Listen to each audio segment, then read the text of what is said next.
Whakalawhalahi atu hane e tau wala tau te tupu ke lata mai awhiawhi nei. Amana ke New Zealand ke fuaki mai 7.5 miliona tāla ke lata mai tau whakalawlahianga ke whale taliwhenonga Scenic Matawai Resort. Hawhangi e taha whakatātaha he tau whakasino I makini ke lata mai whakamana tuanga taha seo tau. Whakatumau e tau kumianga he whahinga hua leo ke taha le kua tau la tau e toko ue tangata ke he tahamatakawi alowhitonga ke whahita pune. Kua whai ulu tohi fōu ne kua tālanga I he matakau New Zealand Post whakamahinu ni mai tau whakamana tuanga taha seo tau tali mai he oatua e tau kautau ni we ke lata mai whila kuta ke whakamua he lalolangi. Ne fuaki atu ai he taha matakau mai saina e tau koloa ke he whakatuwhono ni we. Kua mana ki a New Zealand ke fuaki mai 7.5 miliona tāla ke lata mai whakalaulohianga ke whale taliwhanonga koe Scenic Matawai Resort. Koe whailoanga nei mai ia iki pule ha New Zealand ko Murray Makali ke he taha whakaholoanga ne whakahoko ke he aoi niawhi. Koe tau whahi whenonga eva. Tahani a tau puhala ne kua mua te mahuinga ke tau puhala maua tupe he whakatuwhono mai koe ono hane e tau tali mai he kamata fuaki tupe langmatai wa New Zealand ke lata mai whahi nei. Kua he mai ala tolu whakalahi ua e tau ni mala tangata ne kua hoko mai ha koe tau whakatakanga ia. Whakatutala mo ia matupalimia hangau ia ke whakatakanga nei. Koe whakalolahianga he hotelero ko whai mga hatoe he whakatutala e maitu. Moe minista, moe lori ke mo e tupe ke laumatai ke tālanga Sulimaneia. Lai whiawhia hāko ko kisma ia hea nei hāna whiawhia ke fua ki tupe mai ke laumatai whakawe e ratu. Ke he mai me da tupe da tūna whapo o tūtau.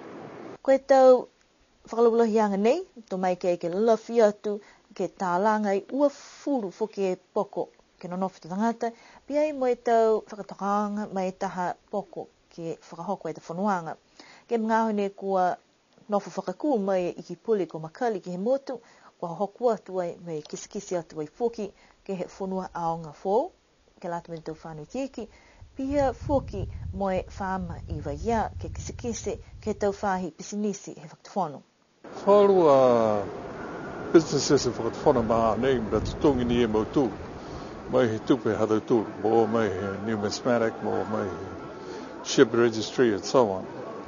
Sugabarea pia lote minister ke loa ko hingoa fuki ne manaka de tūru ke moua ke rangamatoe ki te business sia se be takara tai mga ki sia ta mai ke mga ia ki tutara bolo tūru ke hingoa te mena parate ke moua ke rangamatoe. Ne tuk whenonga atu ai ki puli ko Makali mai hana matakau ke he awhiawhi niawhi. Koe pongi a ngofua he whahi tapu nei ne hawhangi ai e taha whakataata he tau atu kasino ke he whale tolu I makini.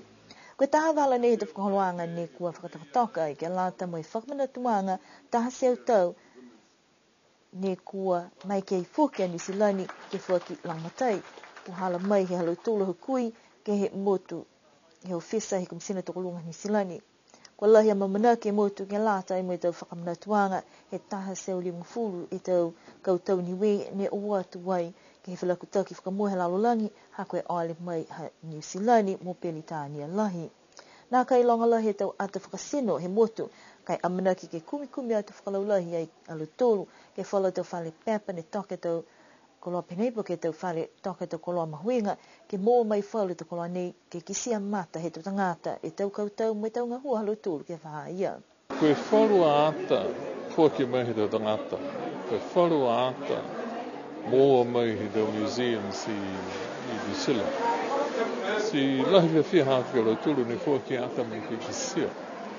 Me tahana mana haka ne aore ki tau tangata ka mai ki kisia I tau ata ke ua uta whakamai maha. Haka me whisi ki reili me tangata riweo ka ankoro hako uta great ankoro. Si aore atu ke ua tauski hia.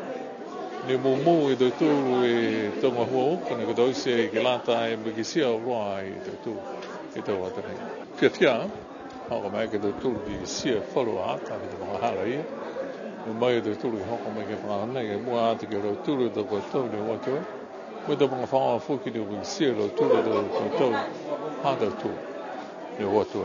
Koe tau whakasino nei mō mai he tau taha nā kai, ke hoko mai ke mga hala he tau onungu fulu ke he taha hewa whitung fulu.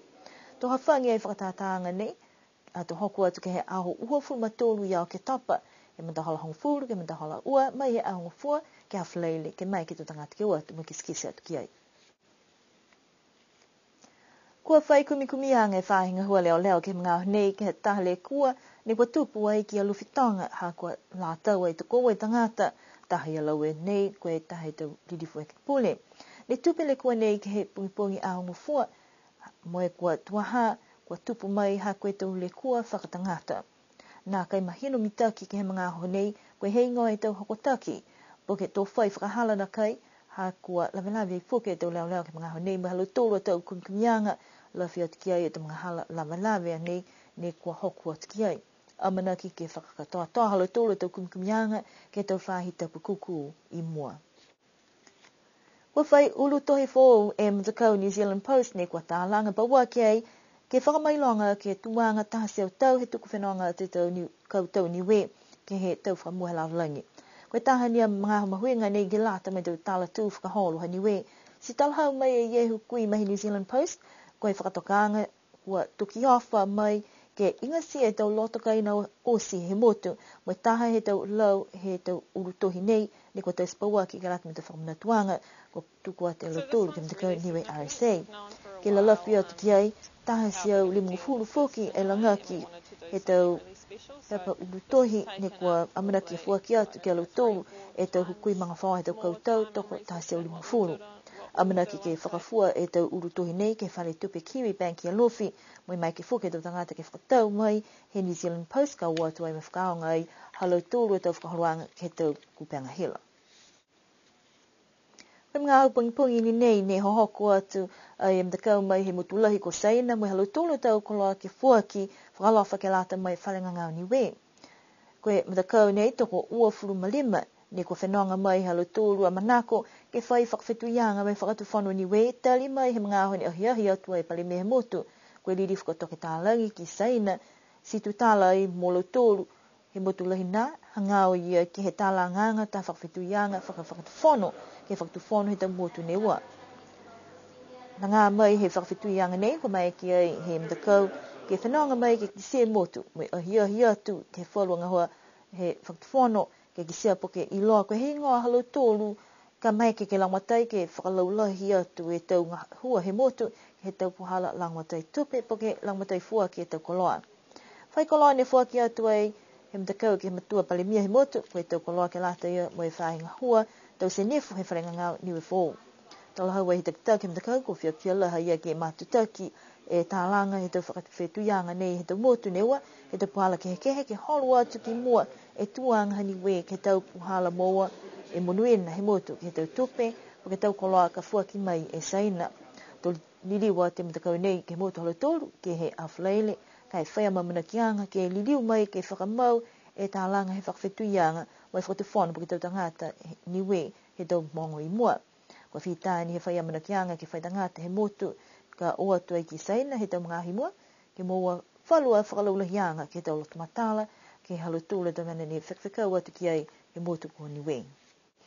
Whakakatoa toa mai hinei hatu tūle tau wala tala tu tupu ke lata mea whiwhinei ke manui neo ki o ke whātupu ni anga atu ki ai ua nima koe aho pungpungi koe aho he tau manakai he laulangi pia i fōki moe aho whakatātā he motu ka whakahoko ai ki paliasi ke he mami hau whiungu koe tau whakawanga fōki na ia ke lata me hatu tūru amana ki atu ke he whakamuratuanga he pule whakamotu niwe.